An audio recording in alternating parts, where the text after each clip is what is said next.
January 1943. Guadalcanal. The tropical night presses down like a living weight. The air is thick with humidity, the smell of wet earth, cordite, and rotting jungle leaves.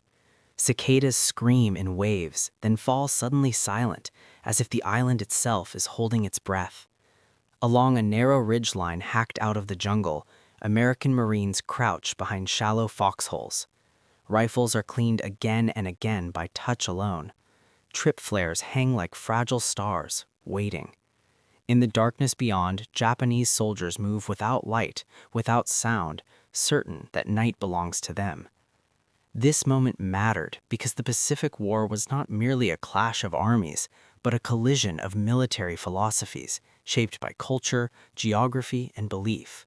The Imperial Japanese Army and Navy had spent decades perfecting night operations. From Manchuria to China, darkness was their ally. Japanese doctrine emphasized infiltration, surprise, and the psychological shock of sudden close combat. Night attacks were considered an extension of spirit, proof of discipline and courage overcoming material disadvantage. By contrast, the United States Marine Corps arrived in the Pacific as an industrial force, still learning jungle warfare. Yet what unfolded on islands like Guadalcanal, Tarawa, and Saipan revealed a quiet revolution in how Americans fought after sunset. Japanese soldiers expected chaos in the dark. They expected American lines to dissolve, units to panic, and individuals to flee when visibility vanished. Many had been taught that Americans were indisciplined, dependent on daylight, machines, and overwhelming firepower. Night, they believed, would strip those advantages away. Instead, what they encountered was something unfamiliar, a disciplined perimeter defense that did not retreat into darkness, but illuminated it. The American perimeter at night was not accidental, it was deliberate, methodical, and relentlessly rehearsed. After early setbacks in 1942, Marine commanders studied Japanese night tactics and adopted. Defensive lines were dug in overlapping arcs with interlocking fields of fire. Machine guns were pre-registered, mortars were plotted. Every sector had assigned responsibility. Even in the absence of sight, Marines knew exactly where to fire. The darkness became mapped, measured, and controlled. Historical records from Guadalcanal describe this transformation with clarity. After the Battle of the Tanaru River in August 1942, Marine units noted that Japanese night assaults relied heavily on massed infantry charges and infiltration through perceived gaps. By October, the Marines had responded with layered defenses. Colonel Merritt A. Edson's after-action reports describe how trip flares, barbed wire, and listening posts were integrated into a continuous night system. This was not improvisation, it was adaptation powered by logistics, training, and time. The recurring symbol of this change was sound, the sudden crack and sustained roar of American fire in the darkness. Japanese soldiers advanced expecting silence, confusion, and fear. Instead, the night exploded. Trip flares burst overhead, bathing the jungle in harsh white light. Machine guns opened in steady, disciplined bursts. Mortars thumped with mechanical regularity. The sound did not surge and fade, it persisted.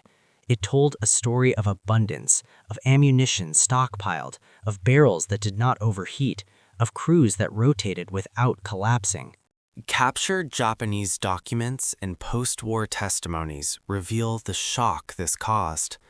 One Imperial Army officer later wrote that American night defenses felt unnatural, as if the enemy could see without eyes.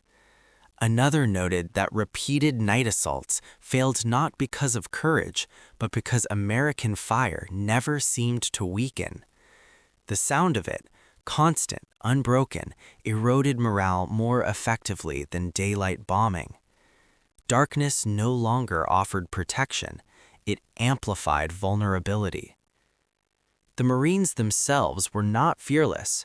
Letters and diaries from the period describe exhaustion, terror, and the strain of waiting for movement in the black jungle.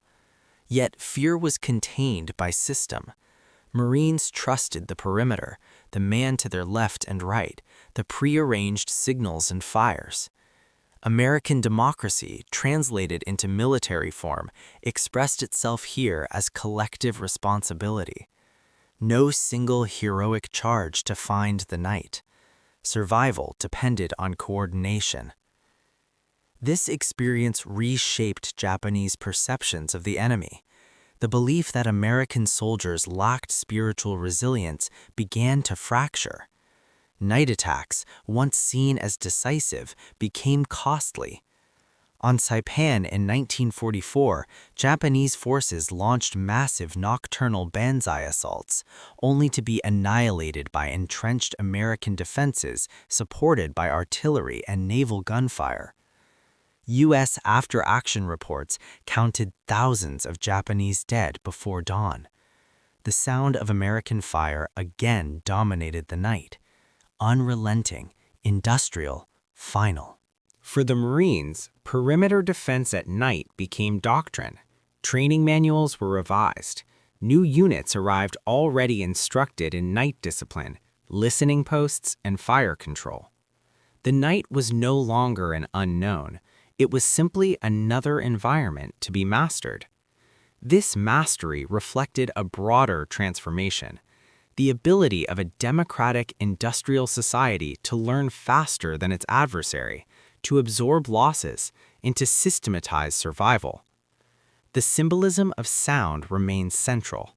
In the Pacific, American power was often heard before it was seen. Engines, artillery, machine guns all spoke of capacity. At night, that sound became a psychological wall. It told Japanese soldiers that the perimeter was not thin, not temporary, not afraid. It was sustained by factories thousands of miles away, and by a belief that organization could overcome fanaticism. By the war's end, many surviving Japanese officers acknowledged this shift. Night no longer guaranteed advantage. American Marines had taken the darkness and filled it with light, noise, and structure. The perimeter held not because of individual ferocity, but because of shared purpose and preparation.